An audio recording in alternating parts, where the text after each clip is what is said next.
recuerden ustedes que hay momentos en los que algunas células llevan al antígeno hasta el órgano linfoide para presentárselo a otras células que van a producir inmunidad, donde se maduran, hemos dicho, por ejemplo, el timo, y se programan para actuar. Una vez que la célula, el linfocito, digamos, el linfocito T o el linfocito B, se han encontrado con un antígeno, pues van a producir una respuesta específica porque van a diferenciarse de acuerdo al agresor, ¿verdad?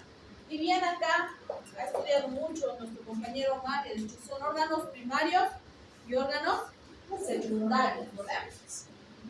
Aquí tenemos algunos ejemplos, ¿no?, de los órganos primarios y secundarios, como ha dicho el timo, la médula ósea, y hemos dicho que hay diferencias, ¿no? En los niños, sobre todo en los huesos largos, pero en los adultos se encuentra más a nivel del esternón, costillas y vértebras.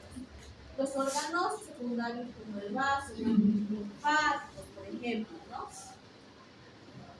Vemos, el primer órgano, ya que es el órgano linfoide, la médula ósea, ya hemos mencionado un poquito, dice, es un órgano de gran tamaño, pesa aproximadamente 3 a 4 kilogramos en el adulto, distribuida casi en todos los huesos, ¿ya? Sobre todo los largos y los que hemos mencionado. La médula ósea roja dice, produce las células inmunes y también produce los eritrocitos. Si ustedes se acuerdan, hemos dicho que la médula ósea no solamente va a ser productora de linfocitos, ¿no ven? Sino también hemos visto que tiene una línea de hematopoiesis, ¿no ven? ¿No ven?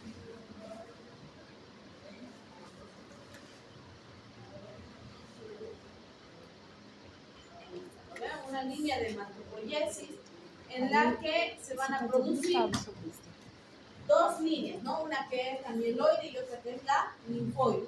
La mieloide va a estar a cargo de producir prácticamente todas las líneas de las células que van a formar parte de la sangre, como ser eritrocitos, glóbulos blancos, los megacariocitos que van a formar las plaquetas, y la línea linfoide en la que sobre todo vamos a encontrarnos con los linfocitos B a cargo de la inmunidad humoral, los linfocitos T a cargo de la inmunidad celular y otras células como las natural killer que actúan principalmente en la inmunidad innata o adquirida. Linfocitos B ¿Qué dicen? adquirida. Fuerte. Adquirida. Innata. Linfocitos. Los natural killer. Doctor, que se quedan Te has perdido en medio. Bien. Natural killer. Aquí vemos, por ejemplo, lo que es la médula ósea. Incluso que se hacen trasplantes. Ustedes han escuchado alguna vez trasplantes de médula ósea, de la productora oficial de células, no solamente blancas, rojas, sino también de muchos otros, ¿no? Esa es la tendré. Bien, ¿cuál será su estructura? ¿No? Primero que tiene trabéculas, ¿ya? Esas trabéculas en donde se notan, ustedes alguna vez han comido esos huesitos de vaca, así huesitos, y se notan ahí como unos huequitos, ¿no ven? Esas son las trabéculas. Nosotros también tenemos esas trabéculas en nuestros huesos. Células endoteliales, ¿ya? Fibras nerviosas, tejido mesenquimatoso y perivascular.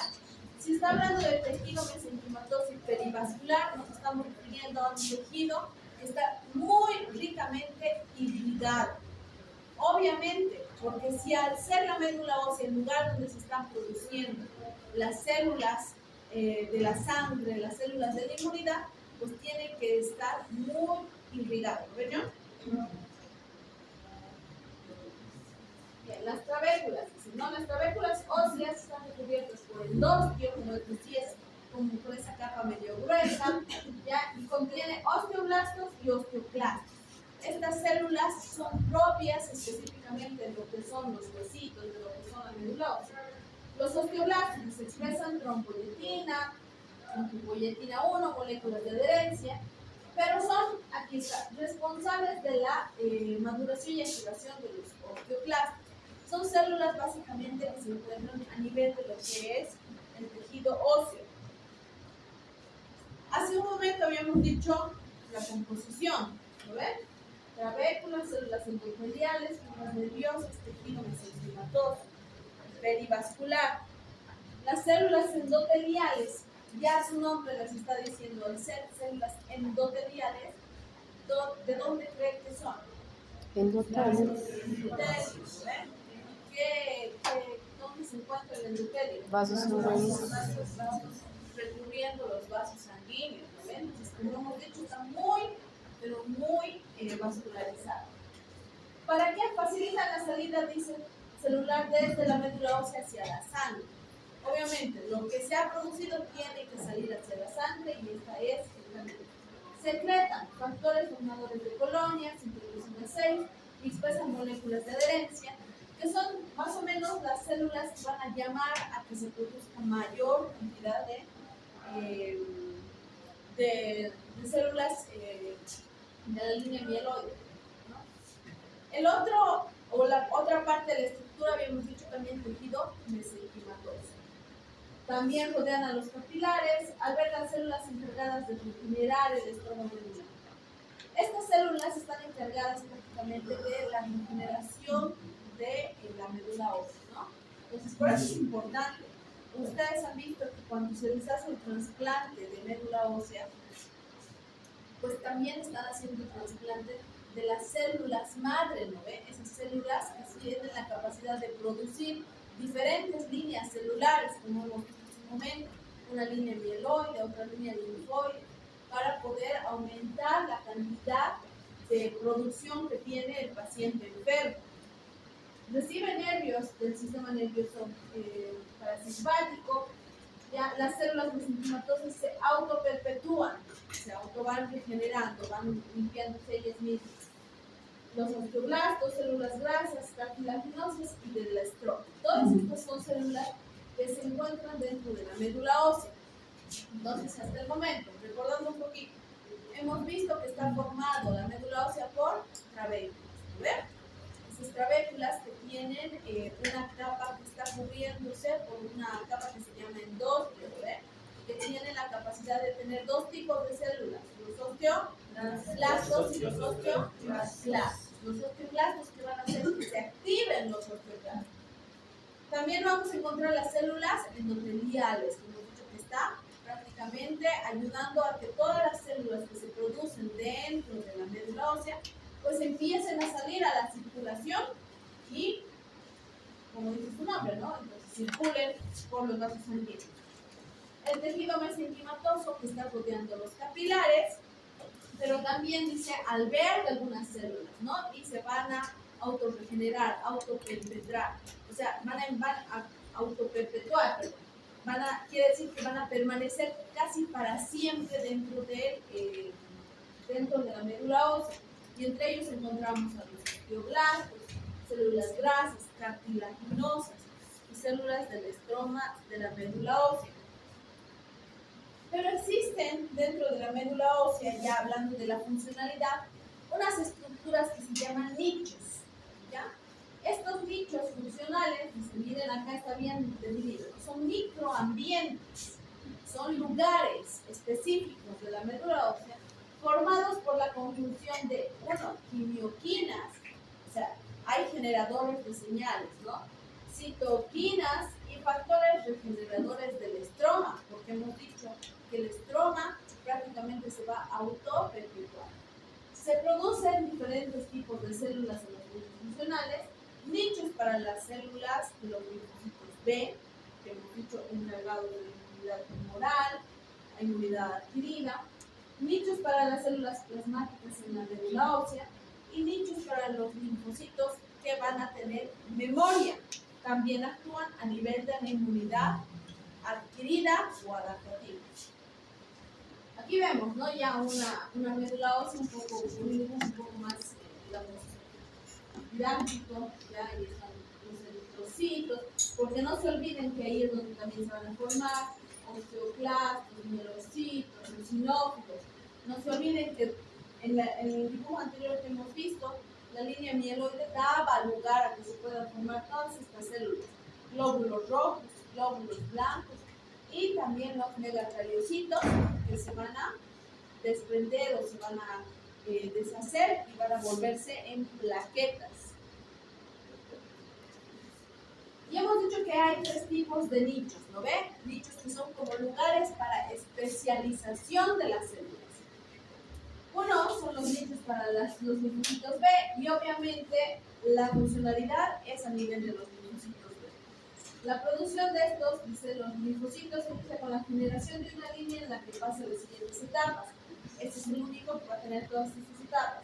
Linfocitos pro B, o sea, antes de que sean los linfocitos B, que expresan estas moléculas CD34 y 19, que van a transformarse en los linfocitos pre-B al perder el CD34 y adquieren el receptor para el antígeno. No se olviden que los linfocitos B tienen la capacidad de reconocer los antígenos y volverse en inmunoglobulinas, ¿se acuerdan? ¿Ven? Que habían diferentes inmunoglobulinas, inmunoglobulina A, inmunoglobulina, ¿qué más? M, G, E, ¿no? Entonces todas estas inmunoglobulinas tenían ciertas capacidades específicas frente a un agresor. Por ejemplo, la inmunoglobulina M, ¿cuándo se producía? La G, la E, muy bien. Y la, ¿cuál me está faltando? La A, se encuentra en mucosas, muy bien. ¿Ya?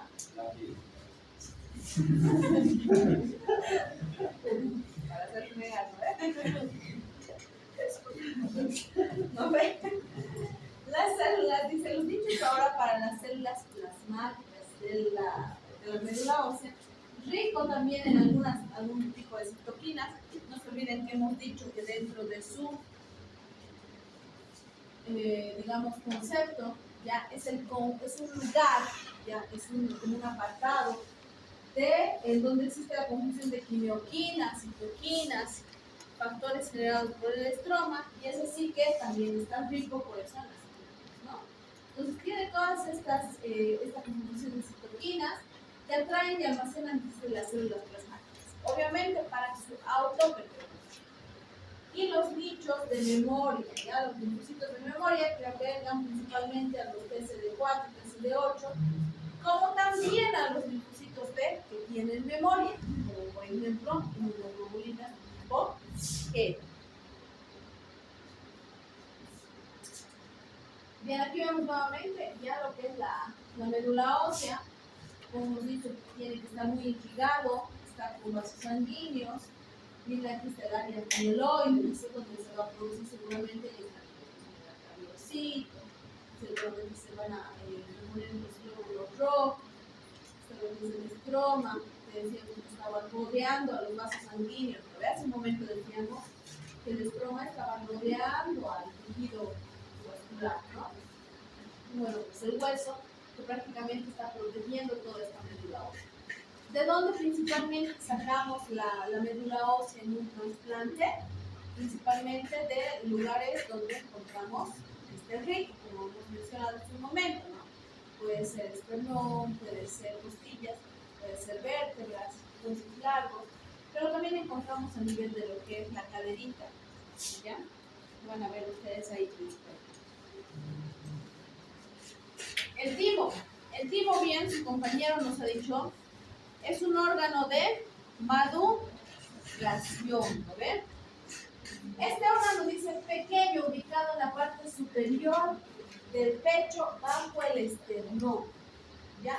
Quiere decir que se encuentra en una región entre los pulmones, ¿lo ven? ¿Y esa región qué se llama? Mediastino, ¿lo ven? Ahí es donde van a madurar. Y al madurar nos vamos a referir a que estos se van a volver, se van a diferenciar tal vez en su población. Van a decir allá, yo me voy más hacia hacer un antígeno, perdón, una inmunoglobulina tipo A, no sé, ¿no? Entonces, ahí es donde se educan a los linfocitos T también, ¿ya? Que van a servir para memoria y van a servir para respuestas posteriores, ¿no? Es el órgano central de la inmunidad adquirida. para eso nosotros nos tenemos que acordar de la inmunidad adquirida. Es aquella que tiene, 1, características, especificidad. 2, tiene memoria, ¿a ver? Entonces es el lugar específico donde la inmunidad adquirida se va a dar lugar. Es muy inervado, quiere decir que hay muchos nervios en esa región, y su carencia quiere decir su falta, su ausencia del timo puede causar una inmunodeficiencia severa, ¿ya? Como ser el cáncer, ¿verdad? Decíamos que era un órgano pequeño, de la parte superior, del pecho, etc., ¿no? Pero resulta que fíjense que el timo en un menor es un órgano bastante grande, ¿no? Bastante grande. A diferencia, miren acá, a diferencia del adulto, en el que el timo quizás no va atrofiándose, pero el bebé va creciendo, ¿no? Entonces, obviamente puede haber una variación. Hasta los 7 años puede pesar 40 gramos y a los 30 años puede pesar solamente 12 gramos. Ya la diferencia es bastante obvia, ¿no? Y aquí vemos, ¿no? Un poquito fuerte la imagen, ¿no? Pero sí, bien, cuando vemos un niño siempre es así, ¿no? Y bueno, pues que el timo tiene una variabilidad de tamaño, porque también la funcionalidad es importante. No se olviden que el recién nacido prácticamente nace sin una inmunidad propia. La inmunidad que adquiere a partir de su nacimiento, ¿de quién es? Mamá. De la mamá. En algún momento les he comentado, paciente femenina embarazada con vacuna anti-COVID, ¿ya? Nace el recién nacido y el recién nacido tiene anticuerpos para el COVID. Pero el bebé no le dio, el bebé no se vacunó. Entonces, ¿quién pasa los anticuerpos? Es la mamá.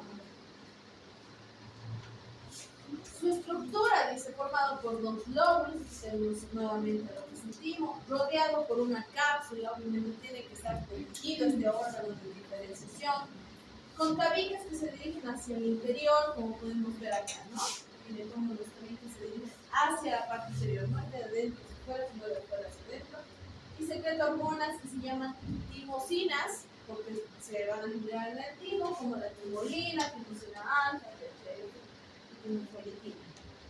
Todas ellas se secretan en el timo. Y decíamos que es el órgano de elección para la maduración de los linfocitos.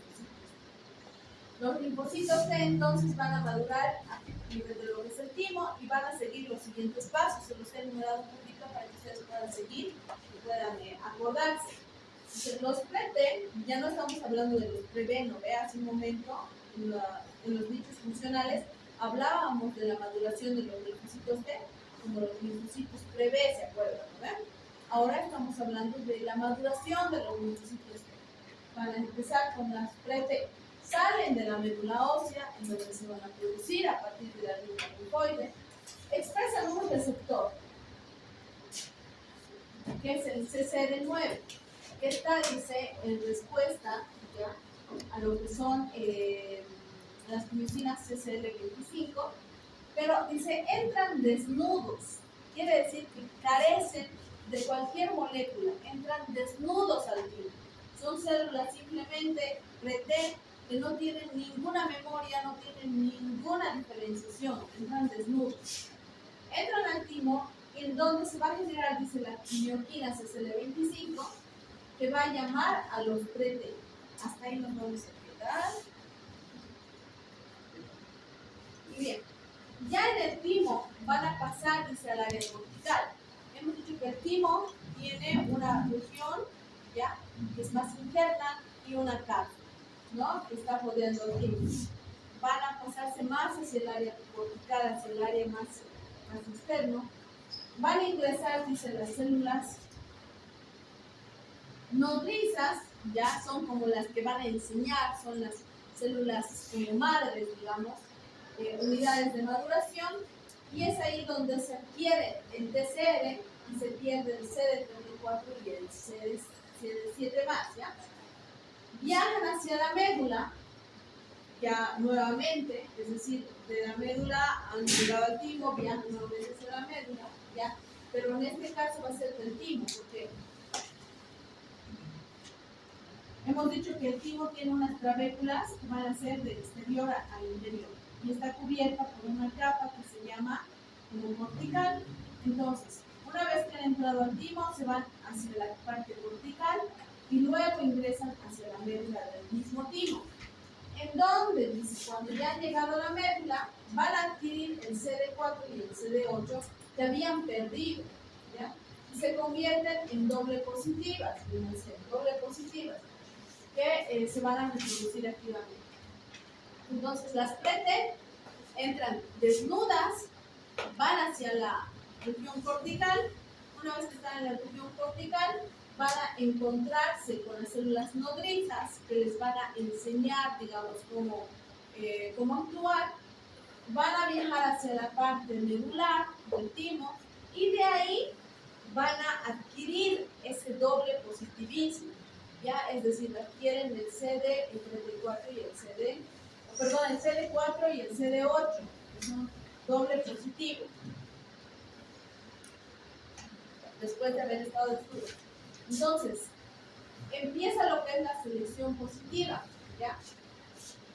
Y ahí existen tres, digamos, agentes. Uno, que se evalúa.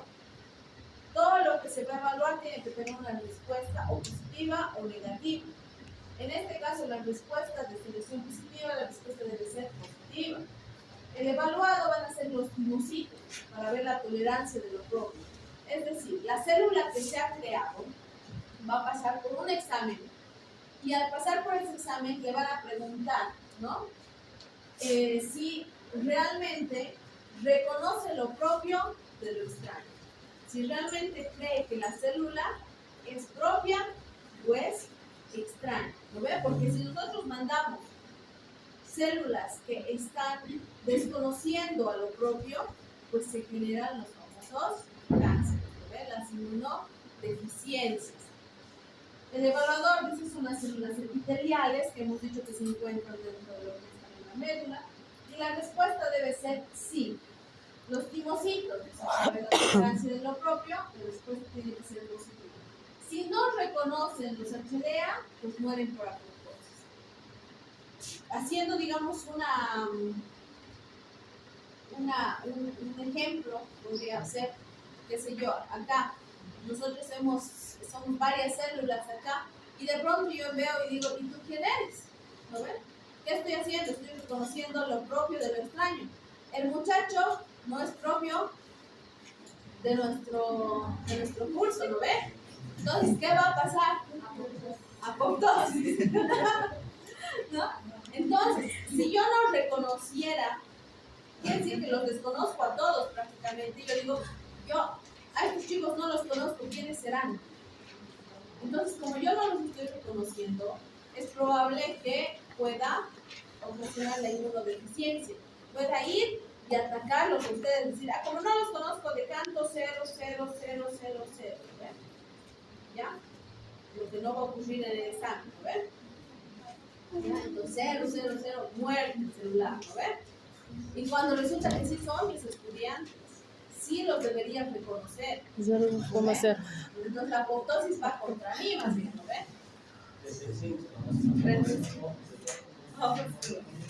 Y la selección negativa que se va a dar en la médula, ¿ya? La selección positiva decíamos en la corteza, que es el timo, y la selección negativa se va a dar en la médula. El evaluado van a ser los timocitos y el evaluador también van a ser las células epiteliales, pero también las células dendríticas, que hemos dicho que son presentadoras de algo, ¿no? Y la respuesta debe ser no. Si se reconocen muchas proteínas del organismo de los timocitos, son destruidas. Quiere decir, la respuesta adecuada debe ser negativa, es una selección negativa. ¿Qué quiere decir? Que si los timocitos van a reconocer proteínas ajenas, digamos, a lo que es lo nuestro. ¿Ya? Si reconocen proteínas ajenas, pues las van a reconocer como propias y no es lo adecuado, por eso la respuesta debe ser negativa. Si reconocen esas proteínas, estos tumorcitos deben ser destruidos, porque no deberían reconocer algo que no es de nuestro propio organismo. ¿Verdad? ¿Qué es? Entonces, muerte. ¿Ya? A ver, esperen 2 segunditos, ¿ya?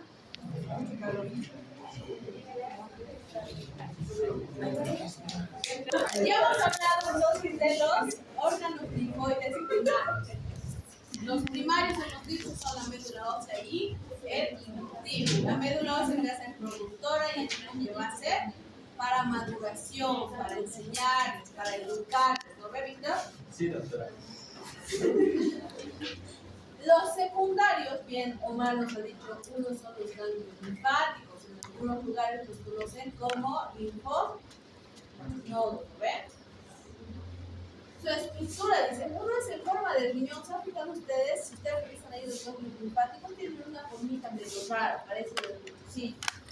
Está ubicado en zonas estratégicas. Las células dendríticas, que son portadoras de antígeno, van a encontrarse ahí y van a ir a mostrar, van a ir a mostrarles a las demás células el antígeno, a presentarles, ¿lo ven? Ingresan a los canales linfáticos. Se dividen también en una corteza y una médula.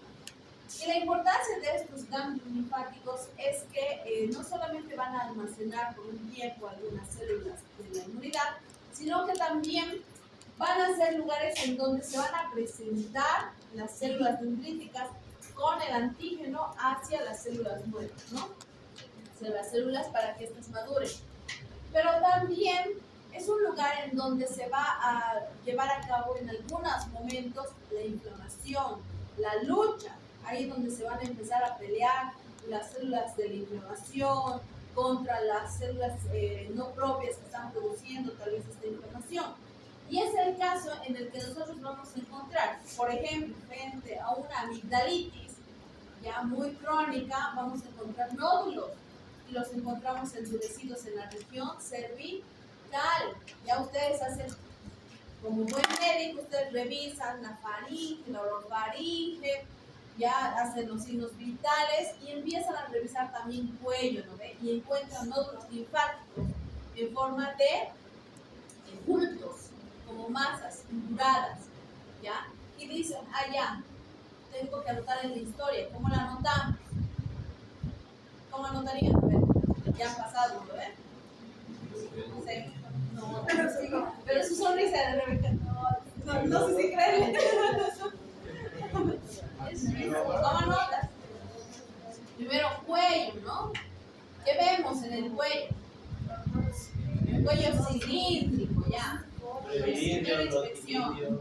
Muy bien. Después hacemos recién lo que es palpación. Palparemos seguramente los pulsos, pero también haremos palpación de la región cervical anterior, cervical lateral, cervical posterior. Y anotaremos, pues si encontramos, por ejemplo, en la región posterior, ¿cómo anotaríamos? Todo lo que ustedes encuentran, ¿no? Pues se palpa. Si es una masa nomás de cuánto. De más o menos. 1 centímetro. 0,5 de diámetro,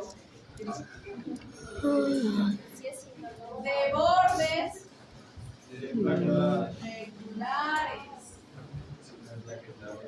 ¿Doloroso o no doloroso? Doloroso a la palpación. ¿Qué más? Si es movible, si se mueve. Adherido a plano profundo o superficial. Digamos que es superficial en mi caso.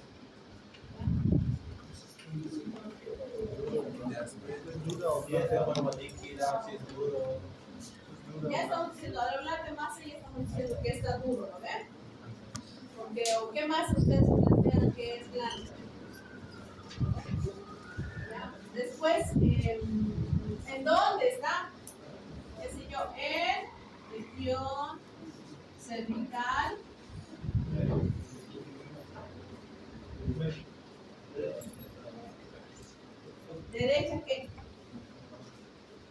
derecha anterior, derecha lateral, derecha posterior. Región superior derecho. Entonces ustedes están explicando dónde se encuentra la masa, qué tamaño tiene, qué consistencia tiene. Y pues corresponde, porque además en orofaringe ustedes han puesto orofaringe hiperémica con amígdalas hipertróficas grado 1 o grado 2, ya con placas de pus, no sé, ¿no? De salud ustedes ya han avanzado así, ya han debido avanzar mucho orofaringe, ¿no? ¿Dónde están en serio? Tórax. Bueno, entonces ya han pasado. La mitad.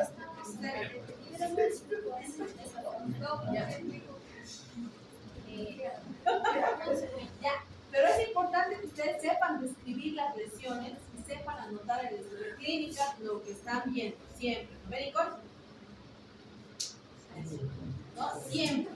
¿Ya? Entonces, describir. Como les decía, esto va a ir acompañado de que nosotros revisamos orofaringe. Ya vemos orofaringe hiperémica, quiere decir que está roja, es lo que he visto primero, ¿no ven? Hiperémica, con amígdalas. Ustedes saben que las amígdalas, nos estamos viendo paréntesis pequeñitos. Las amígdalas tienen 3 grados, ¿no ven? Uno que son normales, el grado 1, que hagan de cuenta que es.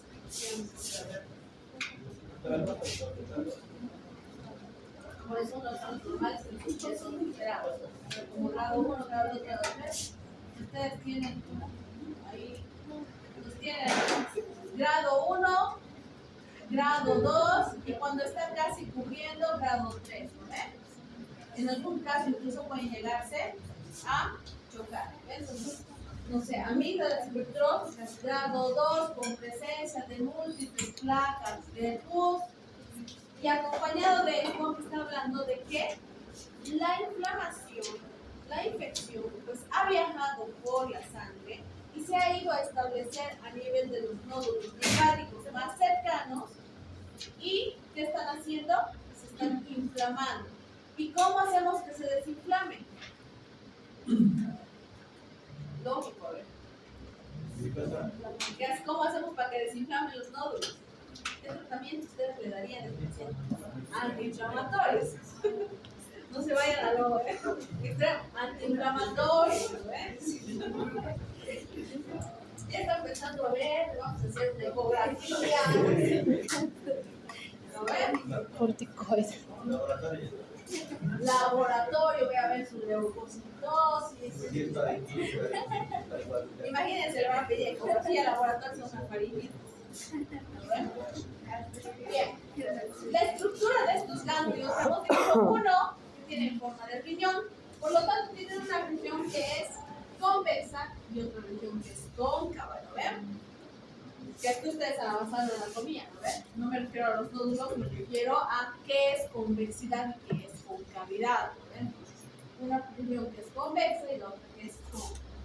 A la región convexa se llegan los canales linfáticos, como ustedes ven, aferentes, ¿ya? Como ustedes en la imagen, en donde van a llegar a través de ellas células dendríticas, linfa y antígeno.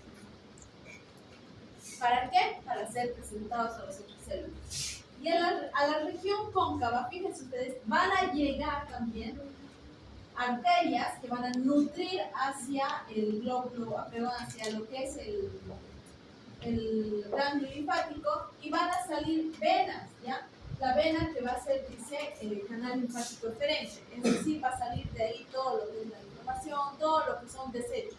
No se olviden que donde hay pelea siempre hay desechos, siempre hay cosas que hay que eliminar, ¿no? Mismos que se eliminan a través también de la inflamación renal, ¿verdad? Nuevamente, por la parte convexa van a llegar células dendríticas, linfa y antígenos por el canal eferente, y por la parte cóncava entra la arteria y sale la vena. La arteria que lo que va a hacer principalmente es nutrir al ganglio linfático. Nuevamente ahí vemos, ¿no? La estructura, la forma, ¿ya? El índice tiene y está cubierto por una cápsula, tiene células endoteliales cubiertas por un seno capsular. Esta imagen un poquito más les ayuda, ¿no? Aquí está lo que es el seno capsular, ¿ya? Y en donde hay macrófagos libres. Y se acuerdan que ustedes han hecho incluso ahí digamos, la simulación del macrófago libre caminando sin sentido, ¿no ven? No encontraba sentido a su vida, hasta que se encuentra con antígenos o se encuentra con células a las cuales hay que fagocitar. ¿Y cuáles serán las funciones de los ganglios linfáticos? 1. Interviene en el desarrollo de órganos linfoides primarios y secundarios. De hecho, es un órgano linfoide de tipo secundario. Captura complejos inmunes, ¿ya? Y los presenta a los linfocitos B. ¿Para qué? Para que estos se vuelvan en diferenciación en inmunoglobulinas específicas para atacar a estos complejos, ¿ya? Esto que se trazó es las siglas de los complejos inmunes, ¿ya? Produce VAP o factor activador de las células B, es lo mismo, para asegurar la supervivencia de los linfocitos B. Entonces, hasta el momento que vemos, interviene en el desarrollo de los órganos linfoides primarios y secundarios, va a capturar complejos inmunes para que los linfocitos B se los presenten a los linfocitos B y va a asegurarse de que sus linfocitos B estén sobreviviendo para tener un factor activador de células B para que estos sobrevivan. Retiene, dice, por periodos largos a estos complejos inmunes que están capturados. Los retiene dentro del ganglio linfático. Captura lipopolisacáridos por medio de los TLR4. Ya, funciones, ¿no? Pero también produce interleucina, ¿ya? Es interleucina 6, que es inflamatoria, liberadora de linfocitos B, y que tiene otras funciones, ustedes se acuerdan, ¿no ven? Como ser quién es el productor, por ejemplo, de fiebre. ¿Qué interleucina estaba a cargo de la fiebre? La 1 y la 6, ¿lo ven? Entonces ahí está una de las funciones de la 6. ¿Y cómo viaja? Justamente a través de los ganglios linfáticos. En las amígdalas, dice, glosofaringes producen nitrosanoides, inducen la apoptosis de los linfocitos B cuando estos ya han cumplido su misión. Mira, ya se me golpeó sin querer todo atrás. Sí, está agachado, ¿no? Promueve la fagocitosis de los macrófagos de cuerpos apoptóticos, ¿ya? Enviando señales de cómeme, ¿ya? ¿Qué quiere decir? Los macrófagos, dice, la fagocitosis de los macrófagos de cuerpos apoptóticos, o sea, los que ya han cumplido su misión, y una vez cumplida su misión de fagocitosis, pues tienen como un letrero, una señal que dice cómeme para que esta pues sea eliminada. Y previenen el desarrollo de afecciones autoinmunes. Siguiente es el vaso. ¿Qué hora es? El vaso más hacemos y llegó, ¿ya? El vaso, órgano que se encuentra ya en el hipocondrio izquierdo. ¿No ven? Cuando ustedes lleven citología 2 van a ver cuadrantes abdominales, ¿ya? Y el cuadrante abdominal en donde se encuentra el vaso pues va a ser en el hipocondrio izquierdo. Y órgano importante para la filtración, para la eliminación y regeneración también de glóbulos rojos, porque resulta que nosotros como seres humanos, yo no sé, espero que de aquí todos levanten su mano, quienes reciclan su basura.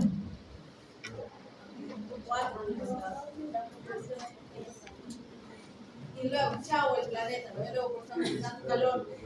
Pero no, el vaso les enseña, el vaso dice, ya, voy a destruir los glóbulos rojos que ya no sirven, pero resulta que el hierro de este glóbulo rojo sí sirve, entonces lo voy a reutilizar. A diferencia de los humanos, nuestro cuerpo mismo empieza a reciclar, a reutilizar lo que le sirve.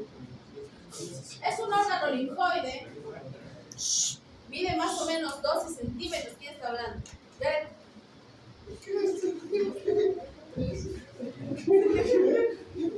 Al ver el 25% de los... Pero es el único pues, que está mirando a otro lado. Ya, cada media hora, dice, circula la totalidad de la sangre. Miren acá. Cada media hora circula la totalidad de la sangre. ¿Qué quiere decir? Que cada media hora por ese vaso pasan ¿cuántos litros de sangre? 5. De 5. Más o menos 5 litros, ¿no? Más o menos. Imagínense cuánta sangre está filtrando constantemente. La forma del vaso ya puede variar. Tiene una cara que es paritaria, una cara que es visceral. Saben que está, digamos que, muy en compromiso con la cola del páncreas, con el ligamento esplénico. En esa región ingresan pues, la arteria esplénica, que ustedes saben muy bien por anatomía que es rama del tronco celíaco, ¿no ven? ¿Y el tronco celíaco, rama de quién es? ¿Qué aorta? Abdominal, tiene su nombre completo, ¿ve? Aorta abdominal. De la aorta también hay aorta torácica, ¿no ve? La estructura dice, recubierta por una cápsula fibrosa con tabiques en el interior del parénquima. Su estructura son la pulpa blanca, la pulpa roja, senos venosos y una zona marginal.